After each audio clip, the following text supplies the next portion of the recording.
You are listening to the best of the Stephen A. Smith and Ryan Ruocco Show on ESPNNewYork.com. Hear them weekday afternoons from 1 to 3 on ESPN New York 98.7 FM. Here's one thing I was wondering in regard to the Cavs trade, Stephen, with Minnesota. Now, look, forget about good deal, bad deal for a moment. How about just perception?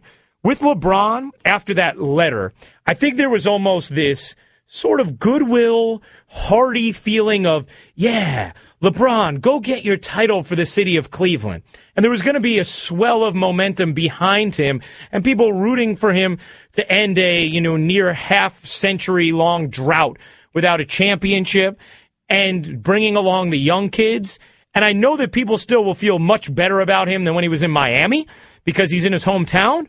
But do you think now that they have Kevin Love, or they're going to come August 23rd, they're still going to be sort of a Goliath again? They're going to be this big, bad, big three that is winner or bust. Do you think that that's going to change whether or not people are going to root for him or against him? No, I don't think that's going to change whether people root for him or against him, but I do think it adds the pressure. Like when he first went back to Cleveland, it was a feel-good story, and outside of missing the playoffs, there was really nothing negative to even contemplate about him for this upcoming season. I think that officially changes now. I think when you look at Paul George going down in Indy, and you look at the landscape of the Eastern Conference, the questionable health of Dwayne Wade, Paul George going down, Atlanta and other teams not being quite ready, the New York Knicks making some moderate changes, inching towards better respectability if because of culture and re-signing Carmelo Anthony more so than anything else. I think you still look at this being a division that's about, or conference rather, that's about Chicago and Cleveland. And because that's the case, I think now that you've acquired Love, now that you're the favorites, you find yourself in a position where if LeBron underachieves, it'll be a problem. The difference, however, is going to be that LeBron is in a place he calls home, and he feels good about it. So it's not going to affect him the way that it would have. The worst of LeBron's career is over. Having had the championship elude him, losing to Dallas, still falling short of a ring, all of that other stuff. That's gone now. I don't think you worry about that with LeBron now. Now it's about, okay, he's over that. He's in Cleveland. He's back home and he's happy, but he's still going to have the expectation of winning, but it's not because of LeBron. It's because of the crew they have. Yeah. Exactly. And I know some people are saying, well, it takes time for these teams to gel, and it does. It absolutely does. But the talent that he will be playing with, first of all, it looks like the Cavs might also get Sean Marion. You throw Ray Allen in the mix. You already have Mike Miller there as role players around that core. Anderson Varejao is better than any center he played with in Miami. If he's healthy. Yeah. That team is nasty. Listen, they've got size. They defend, and this coach Blatt, I don't know him. The Steve Mills, the general manager for the Knicks, along with several other people in the NBA, they know him well. Everywhere I turn, Ryan, people rave about this guy. This dude was the golden boy in Europe. If you were going to get a European coach, a coach who coached in Europe, that is, to coach on the NBA level, he was everyone's first choice. This guy Blatt's got a really good reputation. Mm-hmm. We'll see. I think they become the favorites, no doubt. Stephen, I don't just put them as the favorites to come out of the East. I put them as the favorites to win it all with Kevin Love.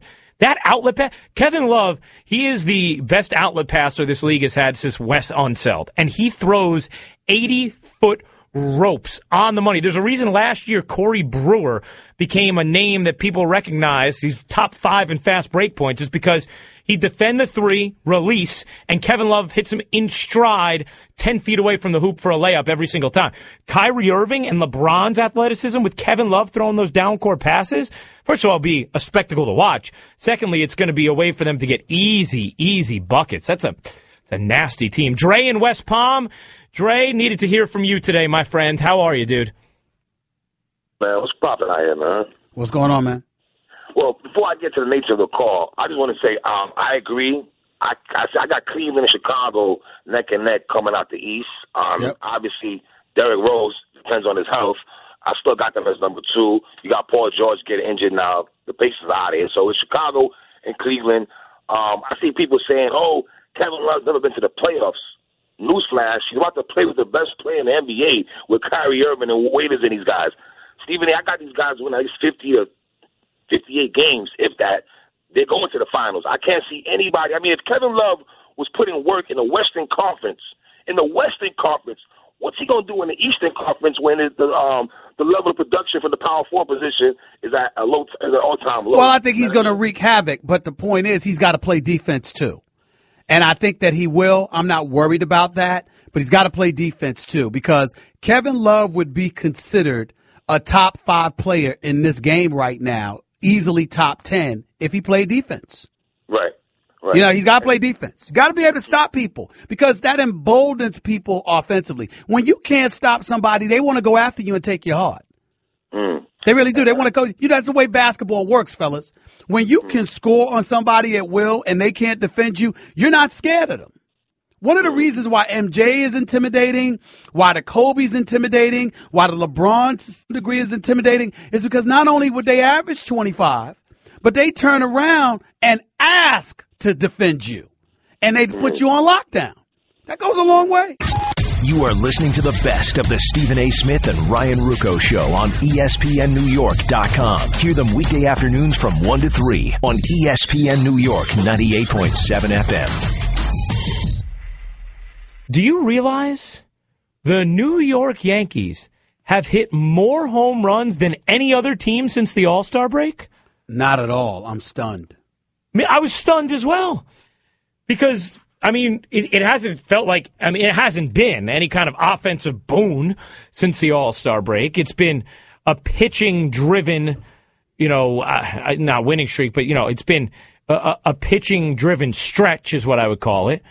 But here they are, actually with more home runs than any team in baseball since the All-Star break. They have 24. Baltimore second with 23, and then Milwaukee, Cleveland, and the Cubs all have 21. Yankees were 17th in baseball with 81 home runs in the first half of the year. I was just like, what? They lead the league in homers since the All-Star break? It sounds blasphemous for me to say because I'm a diehard Yankee fan. But I must confess to you that I don't find myself,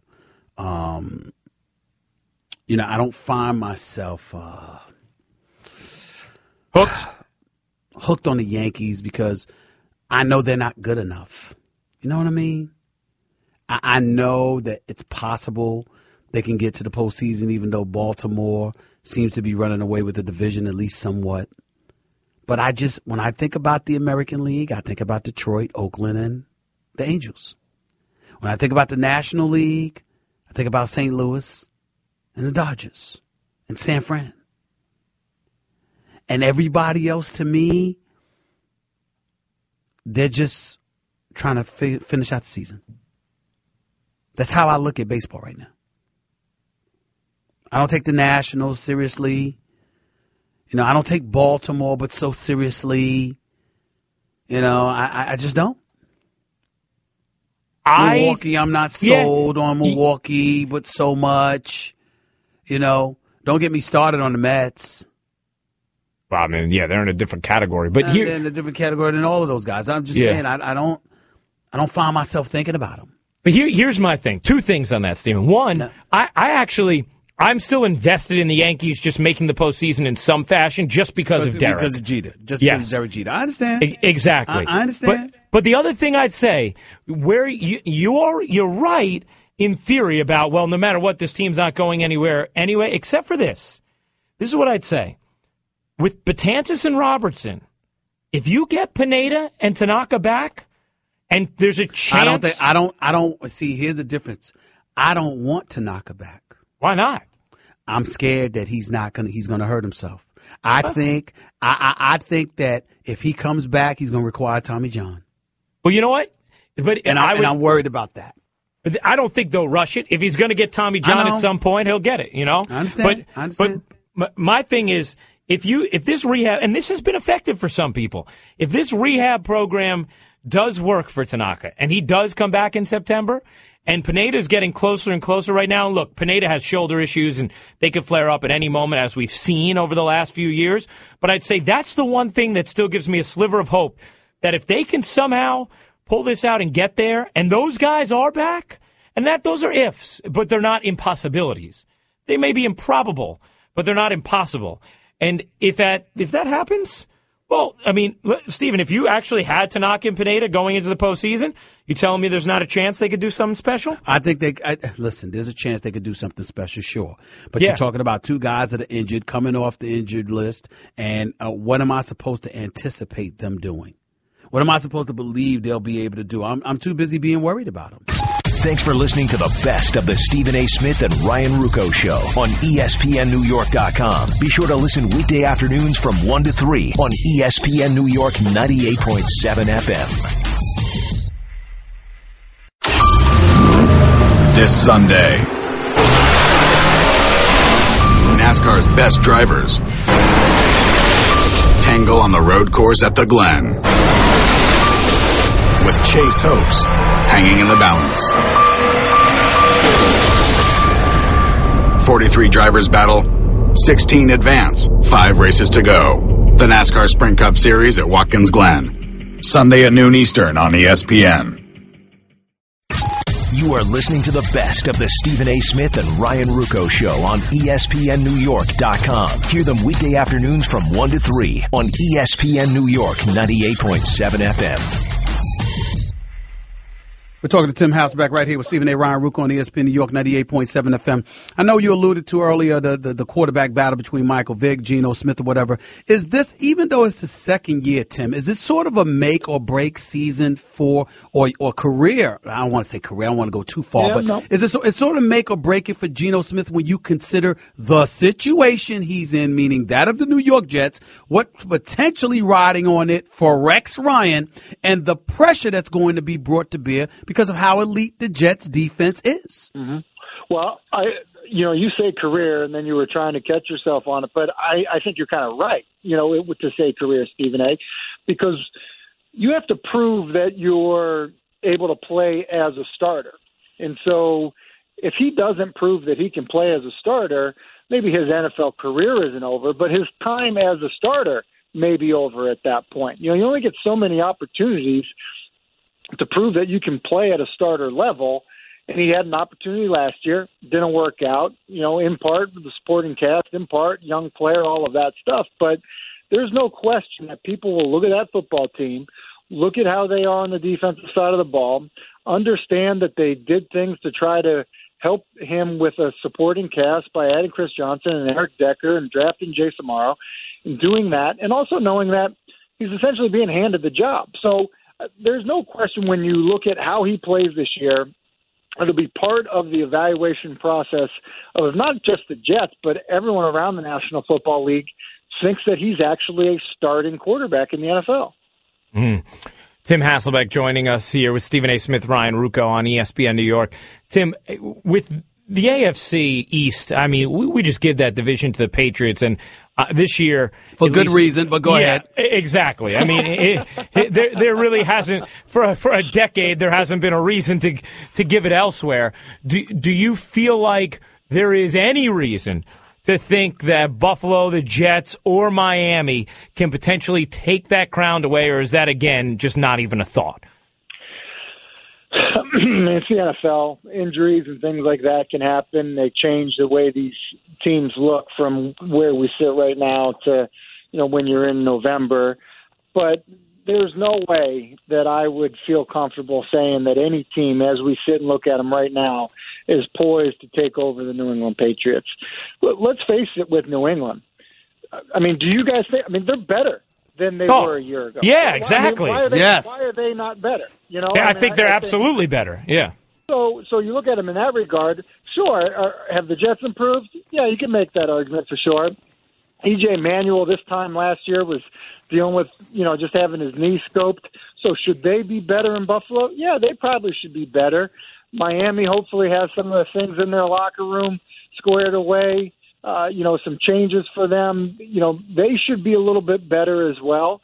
But if New England gets better too, then does it matter? I mean, so I look at it in the sense that if Rob Gronkowski is healthy for 16 games, which is a massive if, but if he's healthy, with what they did on the defensive side of the ball, I don't see how anyone's taking them down in the NFC East. I don't. Now, it doesn't mean that one of these AFC East teams, can't win 10 games, but I just don't see any way that the Jets, the Bills, or the Dolphins are really just a better team, and then are going to beat, Bill Belichick, Tom Brady, and then all of these other really good players that they've added to their team. Tim Hasselbeck right here with Stephen A. and Ryan Ruocco on ESPN New York 98.7 FM. I do consider New England to be superior. I would say, though, that Buffalo seems to be coming on strong. I think the acquisition of Sammy Watkins in the draft, along with E.J. Manuel, along with that defense, I think Buffalo could end up being the biggest threat to New England in the AFC East as opposed to the Jets. What do you say about that? Well, I think if you're going to beat New England, you have to have a real good plan in terms of how you deal with the way they control the tempo on offense. I mean, think how many times you watch New England and, they're taking their time in and out of the huddle, and then before you know it, they're in some type of no-huddle, quick snapping you. You've got guys uncovered.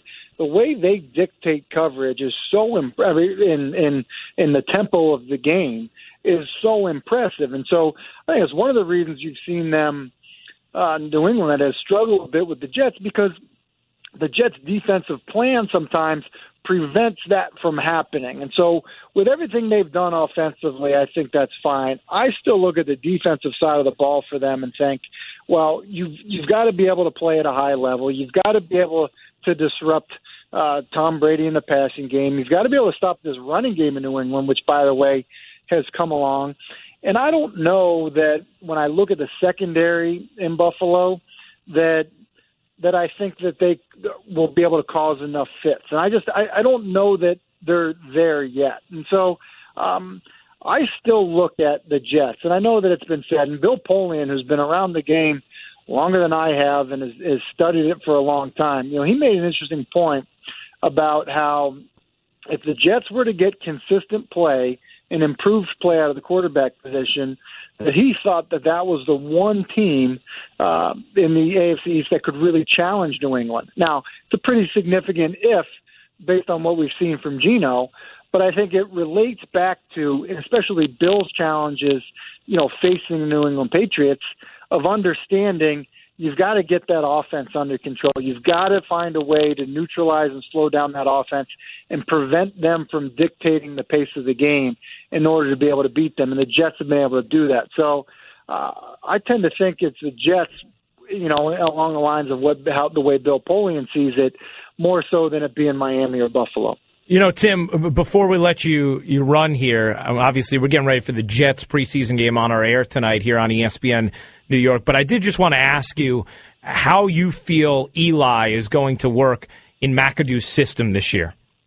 I think it's going to be a huge help for him. They have put so much on him over the last decade in terms of just the mental aspect of the game and what he's had to do at the line of scrimmage, and they'll still rely on him to do some of that stuff, but I think the tempo with which the Giants will play now, which will be quicker in and out of the huddle, substitutions faster, and then more importantly, ball out of his hand quicker. They never really majored in a three-step quick passing game. I think you'll see a lot more of that. I know there's some laughs about, their aspirations of having him complete nearly 70% of his passes or whatever it may be. But I truly think that, even if he doesn't reach that 70% mark, I think you're going to see improved completion percentage. I think ultimately you'll see less hits on him. So I think it'll be good for him going forward. Whether or not the team has more success because of it, certainly remains to be seen. But I actually think this change and be a nice fresh start for Eli after a decade being in the same exact offense. So do I. 27 interceptions, though. Good news is that there's no way to go for him, Tim, but up. No, listen, I don't see him leading the league in picks again. And look, part of that is, and he can't be excused for all of it, but part of it is there were so many things in that offense where you would have to be on the same page as the receiver reading the coverage after the ball was snapped. So it's difficult, and that's, I think, one of the reasons you always would see him with at least about 15 picks. And so last year being a really bad year, you're up to 27. I think there's reasons beyond just him making poor decisions to see that high number. Oh, Tim, terrific stuff. Always enjoy chatting with you. Hopefully we do it again soon. Thank you. All right, see you, gentlemen. You are listening to the best of the Stephen A. Smith and Ryan Ruocco Show on ESPNNewYork.com. Hear them weekday afternoons from 1 to 3 on ESPN New York 98.7 FM. This Sunday, NASCAR's best drivers tangle on the road course at the Glen, with Chase Hopes hanging in the balance. 43 drivers battle, 16 advance, 5 races to go. The NASCAR Sprint Cup Series at Watkins Glen. Sunday at noon Eastern on ESPN. You are listening to the best of the Stephen A. Smith and Ryan Ruocco Show on ESPNNewYork.com. Hear them weekday afternoons from 1 to 3 on ESPN New York 98.7 FM. I wasn't surprised. If you remember, I came on First Take, and then after that, immediately following this radio show weeks ago, and reported that Kevin Love had refused. Had basically put word out that he would refuse to sign with anybody other than Cleveland once his contract expired. And what that did was that put the Minnesota Timberwolves in a very, very precarious situation, because a team that once had an option of negotiating a contract or a trade rather with Golden State, suddenly that was put out the window because LeBron James had elected to go to Cleveland, and Cleveland had their eyes set on Kevin Love. So as a result of that reality, Kevin Love made it very, very clear to Minnesota and to Flip Saunders, the president and the coach, that he had absolutely no intentions of signing long term with anybody but Cleveland. And that put Minnesota in a position where they had no choice but to deal with Cleveland. And as a result, you've got Anthony Bennett and Andrew Wiggins, along with a protected first-round pick in 2015, going to Minnesota. I think that's a huge, huge mistake on the part of Minnesota. I think Cleveland gets away with this big time. Now, obviously, that ain't going to be the case if Andrew Wiggins ends up being a star. I just don't see that happening. I really don't look at it that way. But I will tell you that Andrew Wiggins, despite his potential, he looks relatively raw, Ryan. I mean, he plays on both ends of the floor, which is a good thing because he does play defense. He can score. We know that. But his handle is suspect, and his jump shot is suspect. And if you have a suspect handle and a suspect jump shot on the NBA level, you are going to get exposed. And you're going to have some trouble until those skill sets are developed. And as a result, we have to look at him and say he's going to be good, but we wonder whether or not he's going to be great. Anthony Bennett, jury's still out on him in terms of what he can do and what he brings to the table. That's a problem. Kevin Love averaged 26 and 12, bro. I don't know if you give up that. You accept that, rather, if you're Minnesota, for him. That's my issue. And so I look at it and I say, Love being in Cleveland, as far as I'm concerned, a healthy Derrick Rose with Pau Gasol added to that mix that Chicago already has makes them one of the top 2 teams in the East and a threat. But right now, if I had to bet my money right now, Cleveland goes to the NBA Finals next year. Couldn't agree more on the going to the finals. You look at that big three. You can make an argument that big three is better than the Heat's big three. That's right. Now forget the end of it. Well, it's certainly better than the end of it. But the beginning of it. I even think you can make an argument that Kevin Love, Kyrie Irving, LeBron James is better than year one of Bosh, Wade, and LeBron. Well, let me say this. I think in hindsight you can say that because of how much effort D. Wade put forth in trying to acclimate LeBron to Miami. But based on talent and credentials and what D-Wade was capable of prior to his knees giving out on him, I don't think you can say that. I think Miami's big three was still more lethal than this. But I will say, with Kyrie's youth, with Kevin Love's youth, and with LeBron being LeBron, right now, this is worthy of being deemed a big three. and I believe Cleveland should be the favorite to come out of the East. You are listening to the best of the Stephen A. Smith and Ryan Ruocco Show on ESPNNewYork.com. Hear them weekday afternoons from 1 to 3 on ESPN New York 98.7 FM. This Sunday, NASCAR's best drivers tangle on the road course at the Glen, with Chase Hopes hanging in the balance. 43 drivers battle, 16 advance, 5 races to go.